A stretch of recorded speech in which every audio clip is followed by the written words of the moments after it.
কথিত আছে আমলকি একাদশী ব্রত এর এমন এক পবিত্র কাহিনী আছে যা শুধু শুনলেই জীবনের সমস্ত দুঃখ কষ্ট নিজে থেকেই দূর হয়ে যায়। দর্শক বন্ধুরা, কখনো কি ভেবেছেন যখন মানুষের কাছে ধন সম্পদ আর ক্ষমতা আসে তখন সে প্রায়ই সেই ঈশ্বরকেই কেন ভুলে যায় যিনি তাকে এই সব কিছু দিয়েছেন? আর যখন সেই মানুষই আপনজনদের দ্বারা প্রতারিত হয়ে চারদিক থেকে বিপদে ঘিরে যায় তখন তাকে অন্ধকার থেকে উদ্ধার করতে কে আসে? আজ আমি আপনাদের শোনাতে যাচ্ছি আমলকি একাদশী ব্রত এর এক পবিত্র ও অলৌকিক কাহিনী, যা আন্তরিক মন দিয়ে শুনলেই জীবনের সব দুঃখ দূর হয়ে যায়। এটি এক অহংকারী রাজা কমল সেন এবং তার পরম বিষ্ণুভক্ত পত্নী রানী সৌম্যার কাহিনী। তাই বন্ধুরা, মনোযোগ দিয়ে শুনুন, কারণ এই কাহিনী আপনার জীবনের দিশা বদলে দিতে পারে। তবে তার আগে একটি অত্যন্ত গুরুত্বপূর্ণ কথা।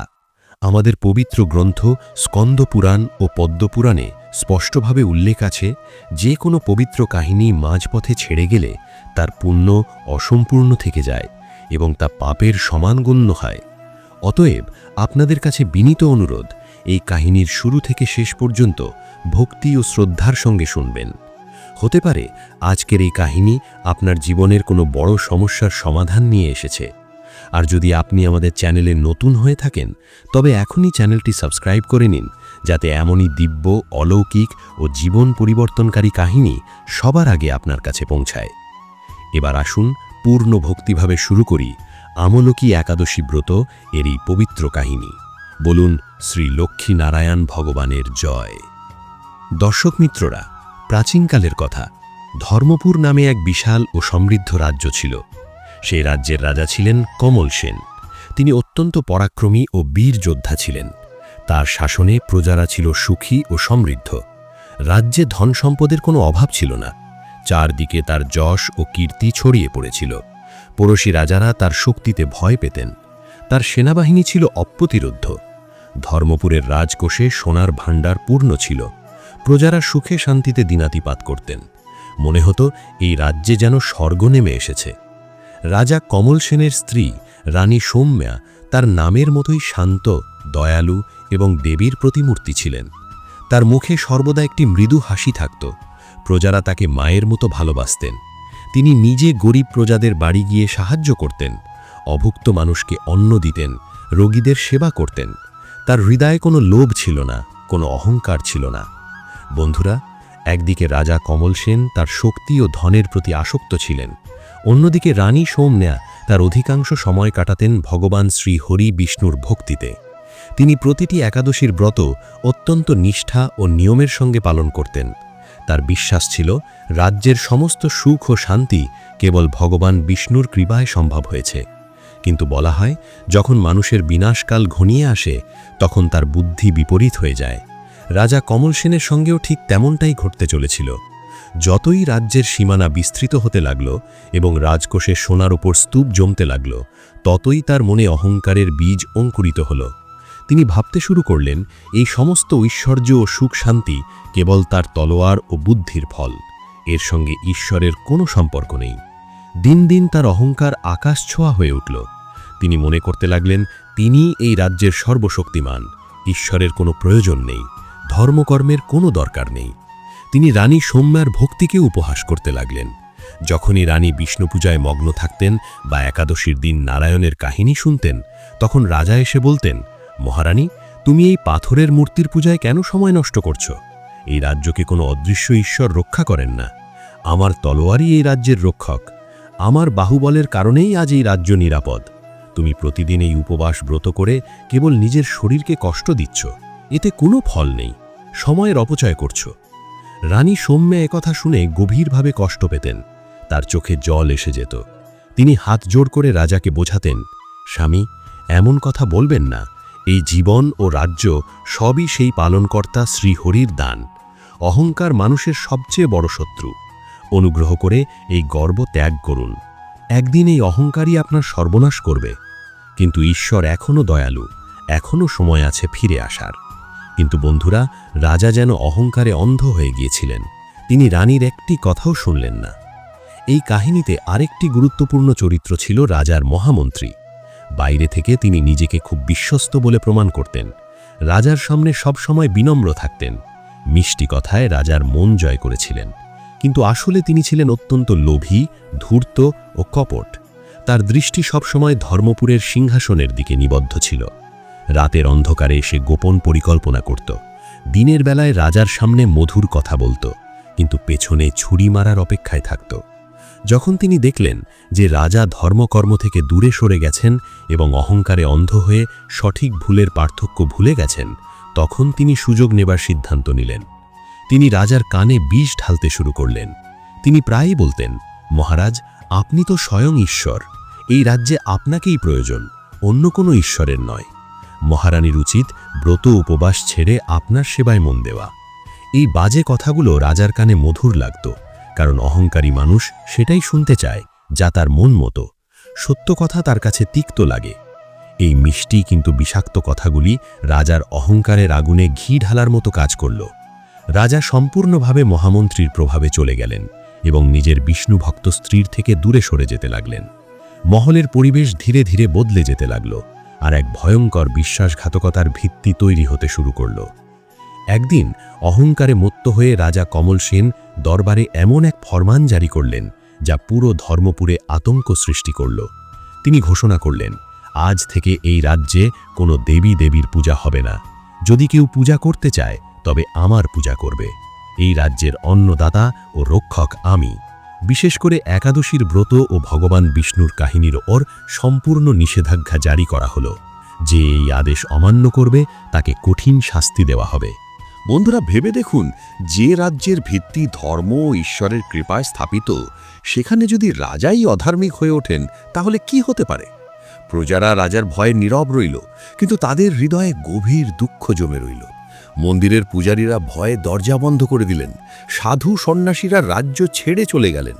ধর্মপুরের যে আকাশ একসময় শঙ্খ আর ঘণ্টার ধ্বনিতে মুখরিত থাকত, সেই আকাশ এখন নীরব। যখনই খবর রানী সৌম্যার কাছে পৌঁছল, তার পায়ের তলা থেকে যেন মাটি সরে গেল। তিনি দৌড়ে রাজার কাছে এসে কাঁদতে কাঁদতে বললেন, হে প্রাণনাথ, আপনি কি অনর্থ করছেন? ঈশ্বরের সঙ্গে শত্রুতা করে আজ পর্যন্ত কারো মঙ্গল হয়নি।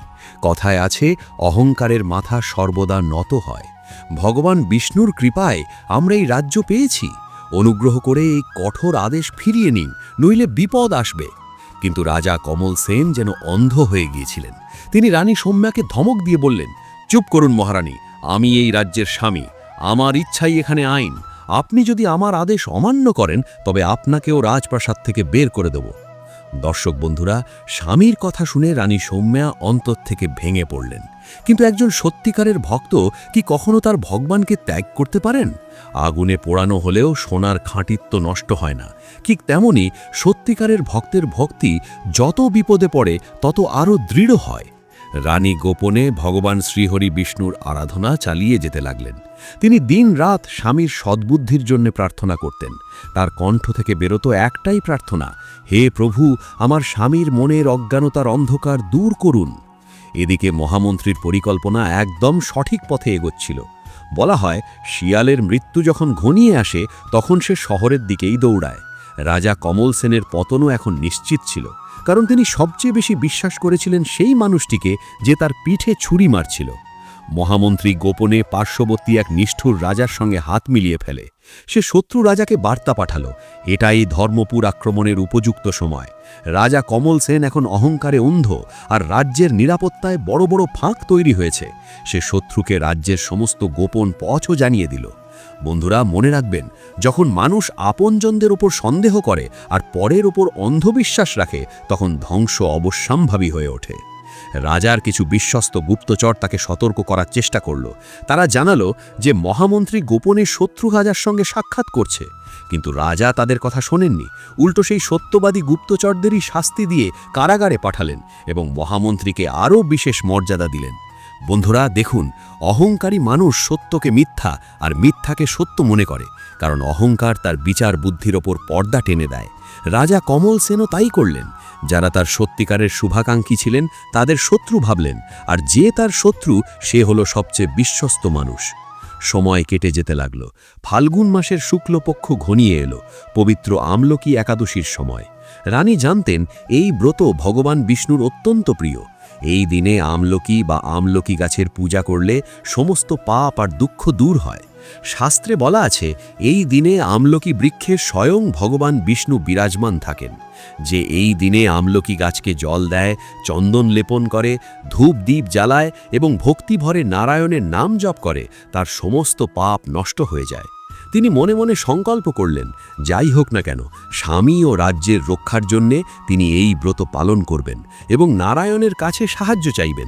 কিন্তু তিনি জানতেন না যেদিন তিনি এই পবিত্র ব্রত করবেন সেদিনই তার জীবন ও ধর্মপুর রাজ্যে এক ভয়ঙ্কর ঝড় নেমে আসবে। মহামন্ত্রী ও শত্রু রাজার সেনা সেই আমলকি একাদশীর দিনেই আকস্মিক আক্রমণের ভয়ঙ্কর পরিকল্পনা করে রেখেছিল। একদিকে রানীর ভক্তি, অন্যদিকে মহামন্ত্রীর বিশ্বাসঘাতকতা। অবশেষে ফাল্গুন মাসের শুক্লপক্ষের সেই পবিত্র সকাল এসে গেল, আমলকি একাদশীর দিন। শাস্ত্রমতে এই দিনের বিশেষ মাহাত্ম্য রয়েছে। বিশ্বাস করা হয় আমলকি বৃক্ষে স্বয়ং ভগবান বিষ্ণুর বাস, আর এই দিনে আন্তরিকভাবে পূজা করলে জীবনের সব সংকট দূর হয়। রানী ভোর হওয়ার আগেই স্নান সেরে নিলেন।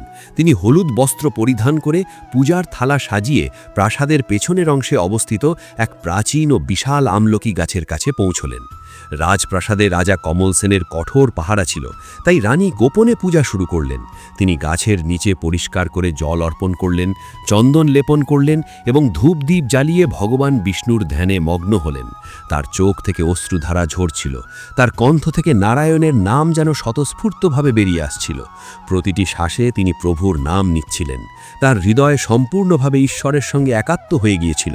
তিনি হাত জোড় করে প্রার্থনা করছিলেন, হে নারায়ণ, হে জগতের পালনকর্তা, আমার স্বামীর মনের অজ্ঞানতার অন্ধকার দূর করুন প্রভু, আমাদের রাজ্যকে রক্ষা করুন।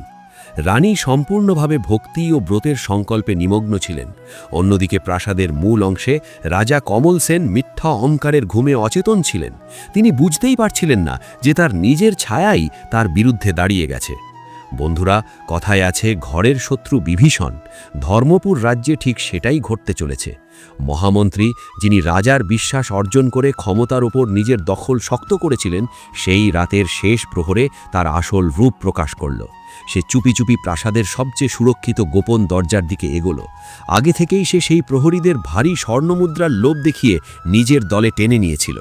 কোনো শব্দ না করে সে সেই বিশাল লোহার দরজা খুলে দিল। বাইরে শত্রু রাজার বিশাল নিষ্ঠুর সেনাবাহিনী সেই মুহূর্তের অপেক্ষায় ছিল। দরজা খুলতেই তারা ক্ষুধার্ত নেকড়ের মতো ধর্মপুরে ঢুকে পড়ল। বিপদ এলে মানুষ সামলানোরও সুযোগ পায় না। শত্রু সেনা প্রথমেই ধর্মপুরের অস্ত্রাগার দখল করে নিল এবং রাজার বিশ্বস্ত সৈনিকদের বন্দী করল। শহরে হাহাকার শুরু হলো। ঘোড়ার খুঁড়ের শব্দ আর তরবারির ঝনঝন শব্দে রাজা কমল সেনের ঘুম ভাঙল। তিনি আতঙ্কিত হয়ে বিছানা থেকে উঠে তরবারি হাতে বাইরে ছুটলেন। চিৎকার করে বললেন, মহামন্ত্রী, সেনাপতি, এ কিসের শব্দ? আমার রাজ্যে কি হচ্ছে? কিন্তু উত্তর দেওয়ার মতো কেউ ছিল না। প্রাসাদের প্রধান দ্বারে পৌঁছে তিনি দেখলেন সামনে দাঁড়িয়ে আছে শত্রু রাজা, আর তার পাশেই শয়তানি হাসি নিয়ে দাঁড়িয়ে মহামন্ত্রী। রাজা কমল সেনের সমস্ত অহংকার আর শক্তি যেন এক মুহূর্তে উবে গেল। কাঁপা কণ্ঠে তিনি বললেন, মহামন্ত্রী, তুমি আমার সঙ্গে বিশ্বাসঘাতকতা করলে। আমি তোমার ওপর এত বিশ্বাস করেছিলাম, আর তুমি আমার পিঠে ছুরি মারলে। মহামন্ত্রী হেসে বলল, মহারাজ, আপনি আমার ওপর নয়, আপনার অহংকারের ওপর বিশ্বাস করেছিলেন। যারা সত্য বলেছিল তাদের শাস্তি দিয়েছেন, আর আমাকে বুকে টেনেছেন যে আপনাকে মিথ্যা বলছিল। এই রাজ্য আর আপনার নয়। সৈন্যরা, একে শৃঙ্খলে বেঁধে ফেলো। দর্শক বন্ধুরা, চোখের পলকেই সেই পরাক্রান্ত রাজা কমল সেন, যিনি নিজের শক্তি আর ক্ষমতার ওপর এত গর্ব করতেন, ভারী লোহার শৃঙ্খলে আবদ্ধ হয়ে গেলেন। তার হাত থেকে তরবারি কেড়ে নেওয়া হলো এবং তাকে মাটিতে হাঁটু গেড়ে বসাতে বাধ্য করা হলো। এখন রাজা তার ভুল বুঝতে পারছিলেন। রানী সৌম্যার কথা মনে পড়ছিল। অহংকার মানুষের সবচেয়ে বড় শত্রু। কিন্তু তখন অনেক দেরি হয়ে গেছে। রাজপ্রাসাদ, সিংহাসন, সেনাবাহিনী সব লুটা হয়ে গেছে। শত্রু রাজা মহামন্ত্রীর দিকে তাকিয়ে বলল, এবার এই রাজ্যের মহারানীকেও আমার সামনে হাজির করা হোক। যে রাজা নিজেকে ঈশ্বর মনে করত, তার স্ত্রী এখন কোন অবস্থায় আছে আমি দেখতে চাই। মহামন্ত্রী সঙ্গে সঙ্গে সৈন্যদের আদেশ দিল, মহারানী সৌম্যাকে প্রাসাদের সর্বত্র খুঁজে বের করো এবং টেনে হিঁচড়ে দরবারে নিয়ে এসো। এদিকে প্রাসাদের পেছনের বাগানে রানী সৌম্যা তখনও ভগবান বিষ্ণুর কাহিনী পাঠ করছিলেন। রাজ্যে যে ভয়াবহ ধ্বংসলীলা চলছিল সে বিষয়ে তার কোনো ধারণাই ছিল না। তার আমলকি একাদশীর ব্রত চলছিল এবং তার মন সম্পূর্ণভাবে শ্রীহরির চরণে নিবিষ্ট ছিল। শত্রু সৈন্যরা নগ্ন তরবারি হাতে প্রাসাদের কোনায় কোনায় খুঁজতে খুঁজতে দ্রুত সেই বাগানের দিকে এগিয়ে এলো যেখানে রানী পূজায় মগ্ন ছিলেন। প্রাসাদের সেই শান্ত ও পবিত্র বাগানে এক অলৌকিক পরিবেশ সৃষ্টি হয়েছিল। ধূপ ও চন্দনের সুগন্ধ বাতাসে ভাসছিল। রানী সৌম্যার বন্ধ চোখ থেকে গড়িয়ে পড়া অশ্রু তার নিঃস্বার্থ প্রেম ও গভীর বিষ্ণু ভক্তির সাক্ষ্য দিচ্ছিল। তিনি জানতেই পারছিলেন না যে মৃত্যু নগ্ন তরবারি নিয়ে তার খুব কাছেই এসে দাঁড়িয়েছে। হঠাৎ সেই নীরব বাগানে ভারী জুতোর শব্দ গর্জে উঠল। হাতে ঝলমলে তরবারি আর মুখে নিষ্ঠুরতা নিয়ে সৈন্যরা আমলকি গাছের কাছে পৌঁছল। তার সেনাপতি রানী সৌম্যাকে এভাবে শান্তভাবে পূজা করতে দেখে চিৎকার করে বলল, ও রানী, চোখ খোল! তোর অহংকারী স্বামী এখন শৃঙ্খলে বাঁধা আমাদের মহারাজার পায়ের কাছে পড়ে আছে। তোর এই রাজত্ব শেষ হয়ে গেছে। চুপচাপ আমাদের সঙ্গে চল, নইলে এই গাছের নিচেই তোর শিরচ্ছেদ করা হবে। বন্ধুরা, এমন ভয়ঙ্কর হুমকি শুনলে যে কারোর প্রাণ শুকিয়ে যেত, কিন্তু রানী সৌম্যার মুখে ভয়ের কোনো চিহ্ন ছিল না। তার মনোযোগ একটুও বিচলিত হল না। তিনি একইভাবে হাত জোড় করে শ্রীহরির নাম জপ করতে লাগলেন। তার অটল বিশ্বাস ছিল, যিনি এই সৃষ্টির স্রষ্টা তিনি কখনো তার ভক্তকে একা ছেড়ে দেন না। আমাদের বড়রা বলেন, যাকে রাখে সাঁই মারতে পারে না কেউ। সারা জগৎ শত্রু হলেও তার একটি চুলও বাঁকা হয় না। অর্থাৎ যার রক্ষা স্বয়ং ভগবান করেন তাকে কেউ আঘাত করতে পারে না। আর ঠিক সেই অলৌকিক ঘটনা এখন ধর্মপুরের সেই রাজবাগানে ঘটতে চলেছে। সেনাপতি দেখল রানী তার কথার কোনো উত্তর দিচ্ছেন না, স্থান থেকেও উঠছেন না।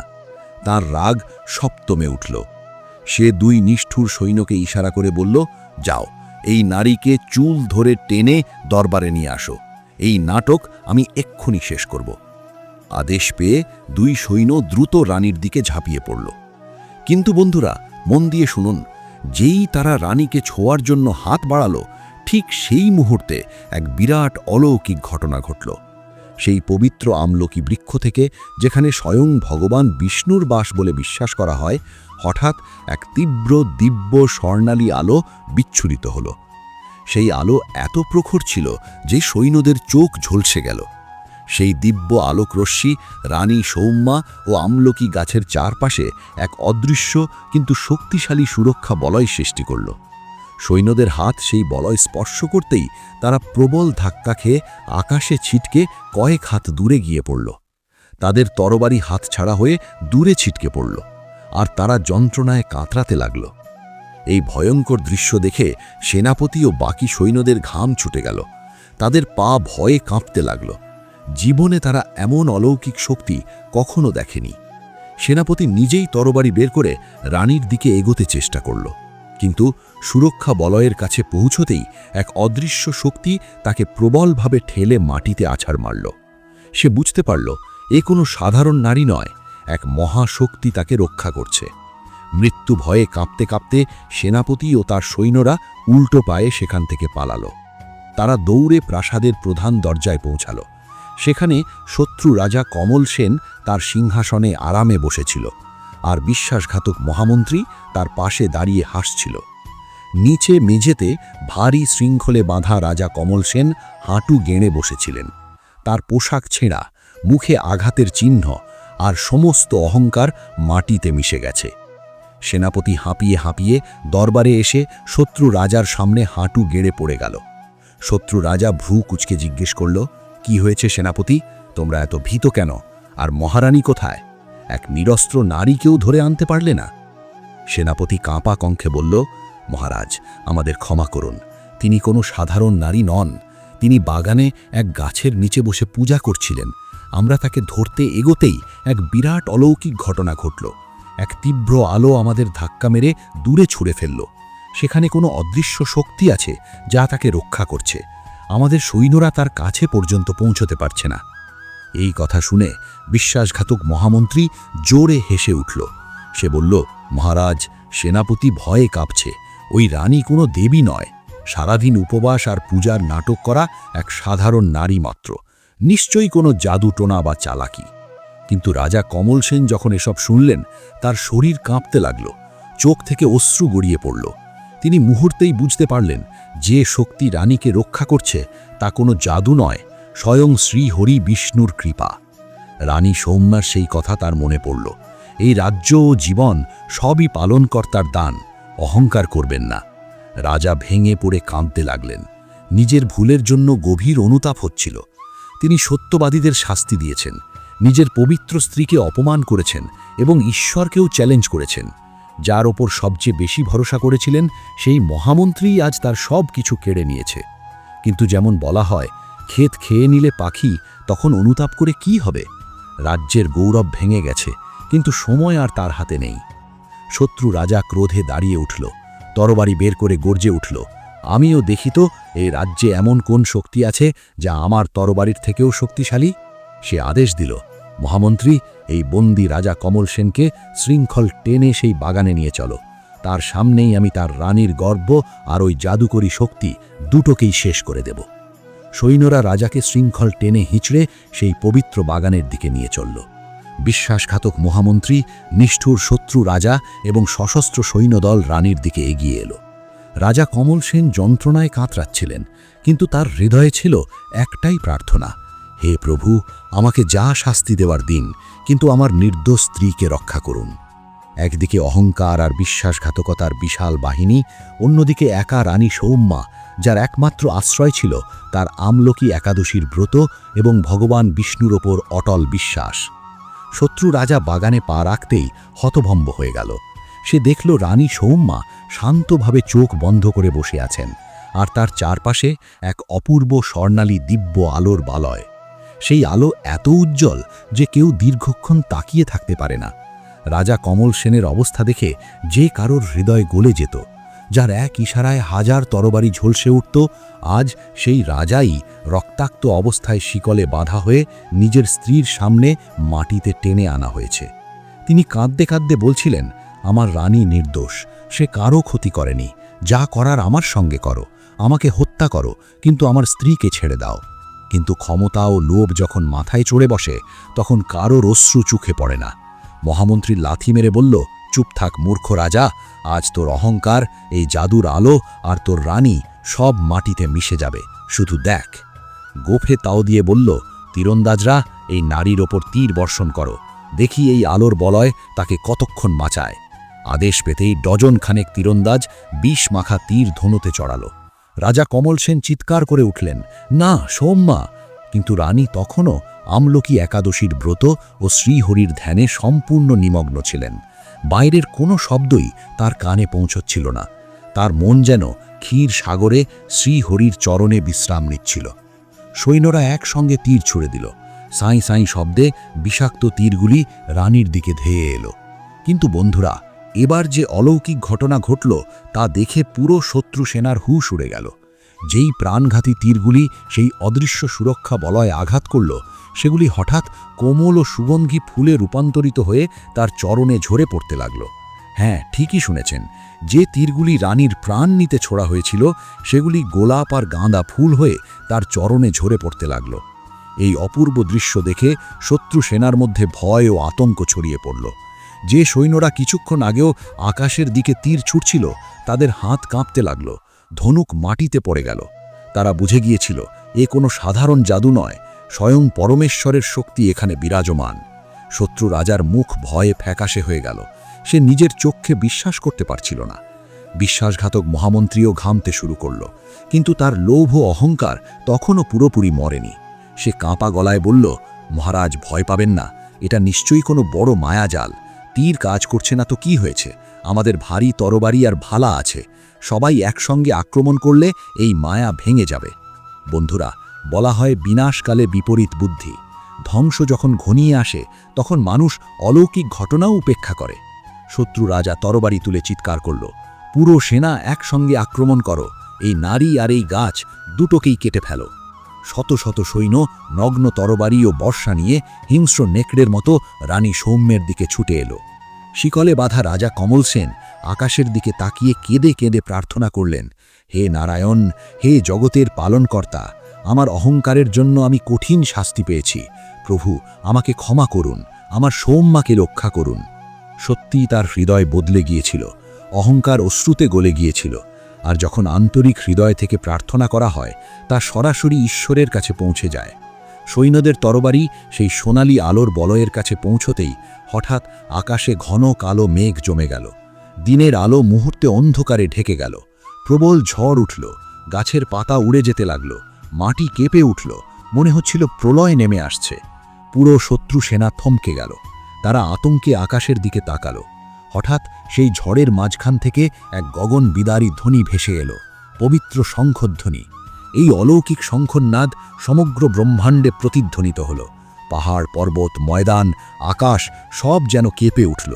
এই শঙ্খধ্বনি শুনে রানী সৌম্যার মুখে মৃদু হাসি ফুটে উঠল। তার চোখ বন্ধই ছিল, কিন্তু তিনি অনুভব করলেন তার প্রভু, তার নারায়ণ আগমন করেছেন। মেঘের মধ্য থেকে এক তীব্র নীল আলোর রশ্মি বেরিয়ে এলো এবং সেই পবিত্র আমলকি বৃক্ষের ওপরে এসে পড়ল। সেই আলোর মাঝে এক অলৌকিক মূর্তি ফুটে উঠতে লাগল। শত্রু সেনা, মহামন্ত্রী এবং নিষ্ঠুর রাজা সবাই ভয়ে মাটিতে লুটিয়ে পড়ল। বাতাসে এক অপূর্ব সুগন্ধ ছড়িয়ে পড়ল।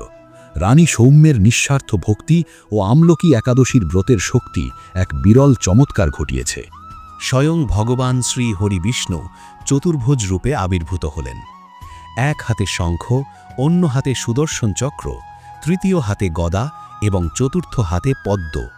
তার মুখমণ্ডলে কোটি সূর্যের মতো দীপ্তি, কিন্তু সেই দীপ্তিতে ক্রোধ নয়, ছিল অগাধ প্রেম ও করুণা। তার পরিধানে পীতাম্বর বস্ত্র, বক্ষে কৌস্তুভমণি, মাথায় মুকুটের জ্যোতি সমগ্র আকাশকে আলোকিত করছে। একদিকে নিষ্ঠুরতা ও অহংকারের বাহিনী, অন্যদিকে ব্রহ্মাণ্ডের পালনকর্তা স্বয়ং তার ভক্তের রক্ষায় অবতীর্ণ। ভগবান বিষ্ণুর আবির্ভাবে ঝড় থেমে গেল, বাতাসে ফুলের সুগন্ধ ভেসে উঠল। সৈন্যরা পাথরের মূর্তির মতো স্থির হয়ে গেল, তাদের চোখে শুধু আতঙ্ক। ভগবান শান্ত কিন্তু গুরুতর দৃষ্টিতে শত্রু রাজা ও বিশ্বাসঘাতক মহামন্ত্রীর দিকে তাকালেন। কোনো অস্ত্র তুললেন না, তার প্রয়োজনও ছিল না। তার এক দৃষ্টিতেই সৈন্যদের হাতে থাকা তরবারি, বর্ষা ও ঢাল গুড়িয়ে ছাই হয়ে গেল। যে সেনা মুহূর্ত আগে তাণ্ডব চালাতে এসেছিল, তারা এখন নিরস্ত্র ও অসহায়। শত্রু রাজা ভয়ে কাঁপতে কাঁপতে মাটিতে পড়ে গেল। মহামন্ত্রী থরথর করে কাঁপতে লাগল। লোভ ও বিশ্বাসঘাতকতার ফল এখন সামনে। ঈশ্বরের ন্যায়ালয়ে প্রতারকদের জন্য ক্ষমা নেই। শিকলে বাঁধা রাজা কমল সেন যখন স্বয়ং নারায়ণকে দেখলেন, তার অন্তরের সমস্ত অহংকার অশ্রু হয়ে গলে গেল। তিনি কেঁদে কেঁদে মাথা নত করে ক্ষমা চাইতে লাগলেন। আর দেখুন অলৌকিক ঘটনা, যেই তার হৃদয় থেকে অহংকার সম্পূর্ণ মুছে গেল এবং তিনি আন্তরিকভাবে প্রার্থনা করলেন, তার হাত পায়ের শিকল নিজে থেকেই খুলে মাটিতে পড়ে গেল। এটাই সত্যিকারের ভক্তি ও অনুতাপের শক্তি। ঈশ্বর কখনো তার সন্তানদের থেকে দূরে নন, আমাদের অহংকারই আমাদের দূরে সরিয়ে দেয়। রাজা কমল সেন মুক্ত হলেন, কিন্তু এখন তার মনে সিংহাসনের কোনো লালসা নেই। তিনি দৌড়ে সেই পবিত্র আমলকি বৃক্ষের কাছে গিয়ে রানী সৌম্যার পায়ে লুটিয়ে পড়লেন। কেঁদে কেঁদে বললেন, সৌম্যা, আমাকে ক্ষমা করো, আমি সত্যি অন্ধ হয়ে গিয়েছিলাম। তোমার ভক্তি সত্য, আমার অহংকার মিথ্যা। এই সময় পর্যন্ত রানী সৌম্যা গভীর ধ্যানে ছিলেন। তিনি হৃদয় দিয়ে অনুভব করেছিলেন ভগবান শ্রী হরি বিষ্ণু স্বয়ং উপস্থিত আছেন। তিনি ধীরে ধীরে চোখ খুললেন।